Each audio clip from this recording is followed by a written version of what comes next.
अस्सलामु अलैकुम वरहमतुल्लाहि वबरकातुहू।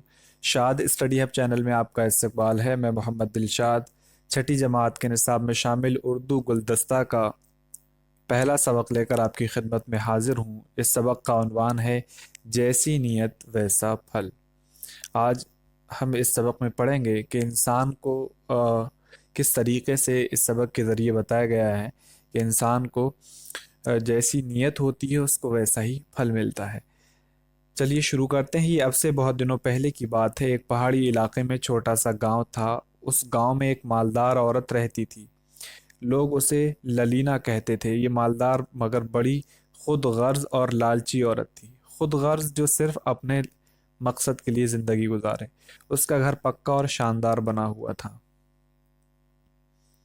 उसके महल के सामने एक गरीब बेवा का झोंपड़ा था। बेवा कहते हैं वो औरत जिसका शौहर या जिसका खावंद मर गया हो। उसका नाम जूसिया था। उस बेचारी के एक न दो 7 बच्चे थे। नौरोज के मौके पर भी जूसिया के घर में बस अल्लाह का नाम था। उसने मटके में से झाड़ कर आटा निकाला और रोटी पकाने बैठ गई। उधर ललीना के घर किस कैसी चहल पहल थी। तरह तरह के पकवान पक रहे थे। सब अजीज रिश्तेदार इधर उधर के मेहमान जमा थे। हंस बोल रहे थे, खूब ठट्टे लगा रहे थे, गा रहे थे, नाच रहे थे। खुदा का करना उसी दिन शाम को बर्फ का तूफान आया। उस तूफानी मौसम में एक थका हारा और लाचार बूढ़ा जंगल से निकला और ललीना के महल की तरफ बढ़ा। उसने दरवाजा खटखटाया और बड़ी आजिजी से बोला, माई जी, एक थके हारे बूढ़े मुसाफिर को अपने घर में टिका लो। खुदा तुम्हारा भला करेगा। मगर ललीना बूढ़े को देखते ही आपे से बाहर हो गई। बड़ी तुर्श रोई से चीख कर बोली।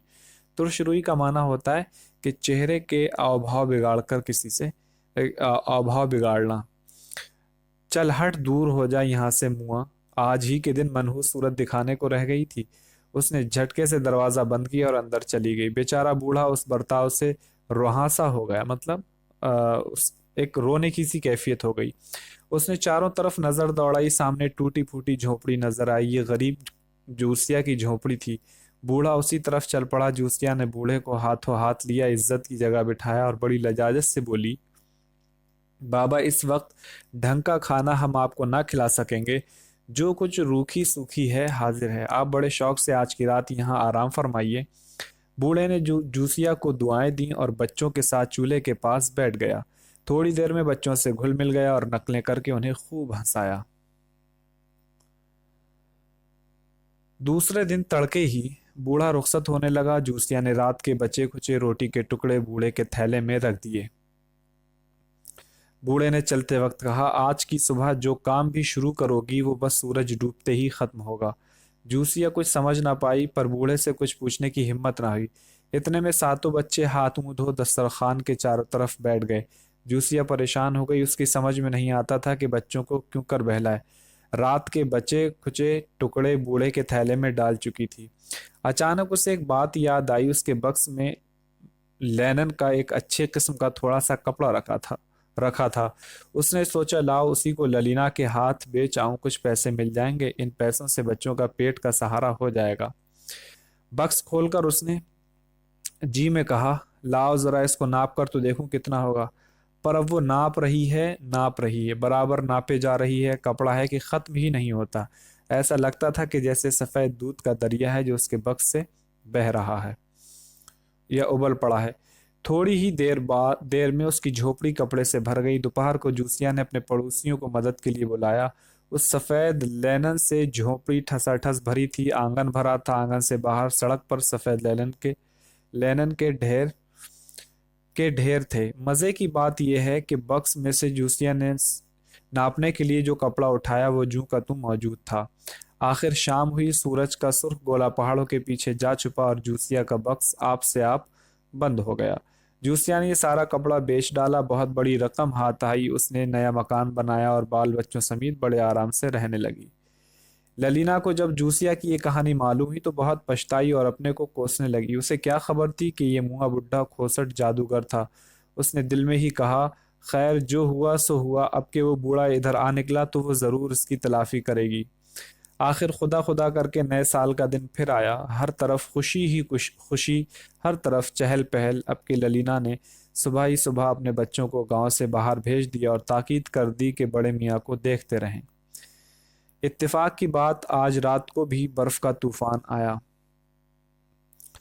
बच्चे भागते हुए घर की तरफ दौड़े और बताया कि बड़े मियाँ गांव की तरफ आ रहे हैं। ये खुशखबरी सुनते ही ललीना दौड़ती हुई सड़क पर आ गई और यूं ही बड़े मियाँ नजर आए, बढ़कर सलाम किया और बड़ी आजिज़ी से बोली, क्या आज आप मेरे गरीब खाना पर आराम फरमाकर मुझ पर एहसान करेंगे? बूढ़े को पिछले साल की बात याद थी। उसने कहा, भला पिछले साल तुमने इतना रूखापन क्यों दिखाया था? ललीना झट बोली, बाबा पिछले साल मैं नहीं, मेरी बहन होगी। उस जमाने में घर का सारा इंतजाम उसी के सुपुर्द था। हम दोनों की शक्ल सूरत एक दूसरे से मिलती जुलती है, मगर हमारी आदतें बिल्कुल एक दूसरे से नहीं मिलती। वो जिस कदर रूखे मिजाज की है, उतना ही मेरे दिल में खुलूस और इंसानियत का जज्बा है। मतलब उसने बूढ़े को बेवकूफ़ बनाने की कोशिश की। अब देखते हैं, बूढ़े ने कहा, लोगों का दिल जैसा होता है, जैसी नीयत होती है, उसी के मुताबिक उन्हें फल मिलता है। वो ललीना के यहाँ रात गुजारने पर राजी हो गया। अब क्या था, बूढ़े की खूब आओ भगत की गई। आओ भगत की गई मतलब खातिरदारी की गई। खाने पीने का बहुत अच्छे से इंतजाम किया गया, पर उसमें खुलूस से ज्यादा बनावट झलकती थी। दूसरे दिन सुबह तड़के यहाँ से रुखसत होते वक्त बूढ़े ने कहा, आज की सुबह जो पहला काम तुम शुरू करोगी वो शाम तक खत्म कर पाओगी। ललीना जानती थी कि चलते वक्त बूढ़ा यही बात कहेगा। उसने पहले तैयार कर रखी अपने बक्स में ऊन का एक कीमती कपड़ा रख छोड़ा था। वो बड़ी तेजी से कपड़ा निकालने बक्स की तरफ जा रही थी। रास्ते में पानी से भरी बाल्टी रखी थी। जल्दी में बाल्टी में ठोकर लग गई, सारा पानी गिर गया। इधर बच्चों को प्यास लगी, घर में पानी था नहीं। उसने सोचा, लाओ पहले पानी भर लाऊं। पानी भरकर लौटी तो सीढ़ियों पर पांव फिसला, भरी बाल्टी उलट गई। ललीना उल्टे पैर लौटी, कुएं से दूसरी बाल्टी भर कर लाई, मगर सीढ़ियों पर पहुंचकर फिर वही बात हुई। वो फिर गिर गई। फिर यही सूरत पेश आई। झुल्ला गई और झल्लाहट में न जाने कितनी बाल्टियां भर लाई। बहुत संभल कर, बहुत एहतियात से गिन गिन कर कदम रखती, मगर बाहर न जाने कैसे कोई ना कोई बात हो जाती और सारा पानी उलट जाता। थक कर और आजिज आकर ललीना ने बच्चों को मदद के लिए बुलाया। फिर उनके साथ भी यही हुआ। पड़ोसी मदद के लिए आए, वो भी नाकाम रहे। सारा दिन इसी तरह बीत गया।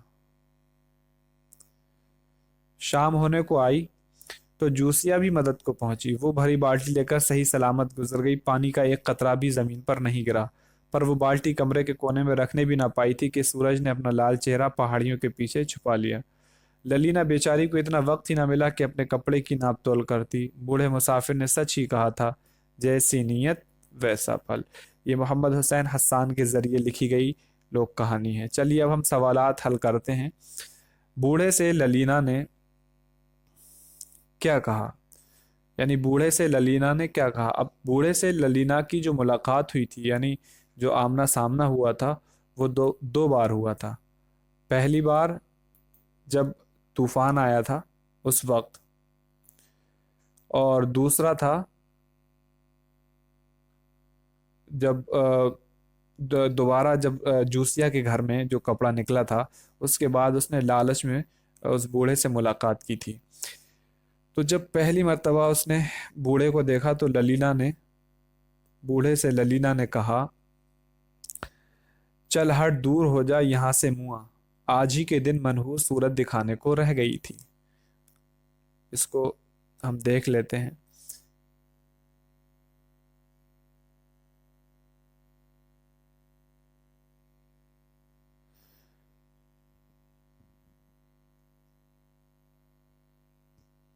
यहाँ पर ये दिया हुआ है, ललीना ने कहा, चल हट, दूर हो जा यहाँ से मुआ, आज ही के दिन मनहूस सूरत दिखाने को रह गई थी। अब दूसरा सवाल हम देखते हैं। दूसरा सवाल है, जूसिया ने बूढ़े मुसाफिर के साथ क्या सलूक किया?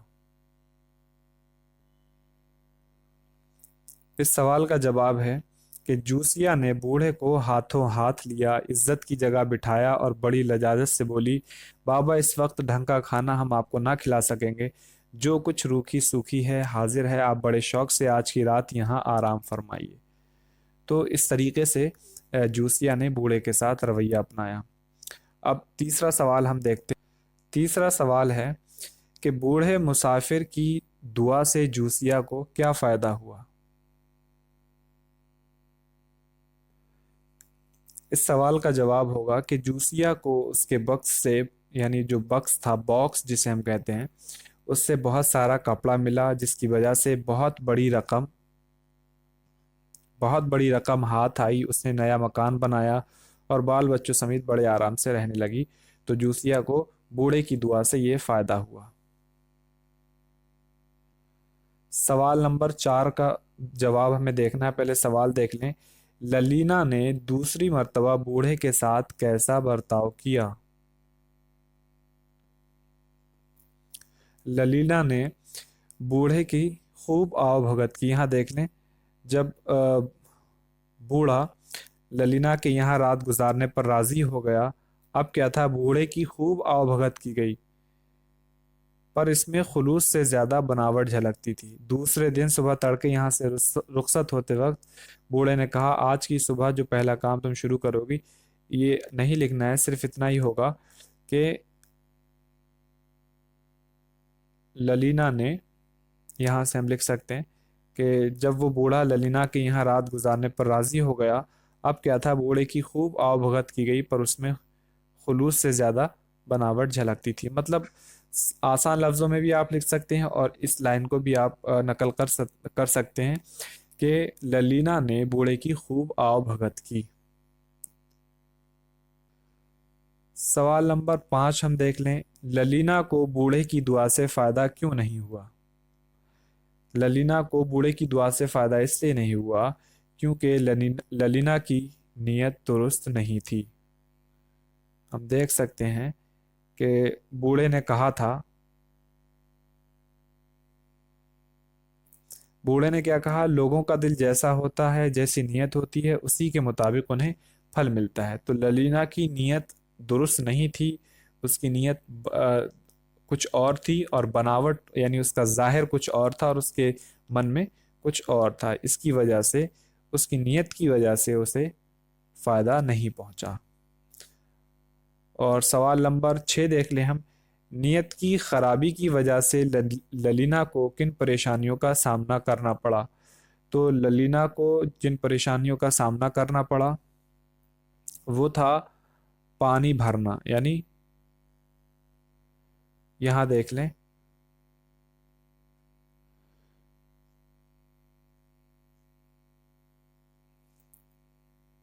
ये दिया हुआ है, ललीना से जल्दी में बाल्टी में ठोकर लग गई, सारा पानी गिर गया। इधर बच्चों को प्यास लगी, घर में पानी नहीं था। उसने सोचा, लाओ पहले पानी भर लाऊं। पानी भर कर लौटी तो सीढ़ियों पर पांव फिसला, भरी बाल्टी उलट गई। ललीना उल्टे पैरों लौटी, कुएं से दूसरी बाल्टी भर कर लाई। उसके बाद भी क्या हुआ, मगर सीढ़ियों पर पहुंचकर फिर वही बात हुई, यानी फिर उसको वही परेशानी पेश आई। वो फिर गई, फिर यही सूरत पेश आई, झल्ला गई और झल्लाहट में न जाने कितनी बाल्टियां भर लाई। बहुत संभल कर, बहुत बहुत एहतियात से गिन गिन कर कदम रखती, मगर बाहर न जाने कैसे कोई ना कोई बात हो जाती और सारा पानी उलट जाता। थक कर और आजिज आकर ललीना ने बच्चों को मदद के लिए बुलाया। फिर उनके साथ भी यही हुआ। पड़ोसी मदद के लिए आए, वो भी नाकाम रहे। सारा दिन इसी तरह बीत गया। तो ये यहाँ तक आपको लिखना है। लंबा जवाब है इसका, आप ये लिख सकते हैं। उसके बाद हम आखिरी सवाल देख लें। बूढ़े के इस कौल जैसी नीयत, यानी ये जो लिखा है, बूढ़े के इस कौल जैसी नीयत वैसा फल से आप क्या समझे, वजाहत करें। तो आप इसके बारे में वजाहत कर सकते हैं कि जिस तरीके से इंसान की नीयत होती है, वैसे ही इंसान को उसकी ज़िंदगी में फल मिलता है। अगर किसी इंसान के दिल में सच्चाई है, मतलब वो दिली तौर पर सच्चा है, खुलूस रखता है, ये इससे कोई फ़र्क नहीं पड़ता कि वो अमीर है या गरीब, लेकिन उसकी ज़िंदगी जो होती है पुरसुकून गुजरती है। और कुछ लोग ऐसे होते हैं कि जिन्हें, उनका जाहिर कुछ और होता है, वो दिखाते कुछ और हैं लेकिन उनके मन में गंदगी भरी होती है, मतलब वो गलत सोच रहे होते हैं। तो उनकी नीयत दुरुस्त नहीं होती, और नीयत दुरुस्त ना होने की बुनियाद पर उनके पास पैसा भी होता है, दौलत हो उनके पास, उसके बावजूद उनकी ज़िंदगियों में सुकून नहीं होता। और इंसान की ज़िंदगी में जो कुछ भी उसको नसीब होता है वो उसकी नीयत की बुनियाद पर होता है। अगर उसकी नीयत अच्छी है तो उसका जो फल मिलेगा, उसकी ज़िंदगी में जो खुशियाँ उसे मिलेंगी, वो भी उसके हक में फ़ायदेमंद होंगी, पुरसुकून होंगी। और अगर उसकी नीयत दुरुस्त नहीं होगी, उसे ज़िंदगी में जो फल मिलेगा उसके किए का, तो वो भी जाहिर सी बात है उसके मर्जी के, उसकी खुशी के मुताबिक नहीं होगा, बल्कि उसको तकलीफ दे होगा। जैसे देख लें ललीना को, हालांकि अगर वो ऊन का ऊन निकालना शुरू करती उनका कपड़ा अपने वक्त से, तो जाहिर सी बात है कि वो शाम तक वही करती रहती और उसके पास भी उनका ढेर हो जाता। लेकिन उसको वो मौका मिला, लेकिन वो मौका उसकी नीयत के मुताबिक नहीं था।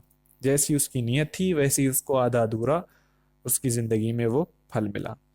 तो आप इस तरीके से इसकी वजाहत कर सकते हैं अपने अंदाज में।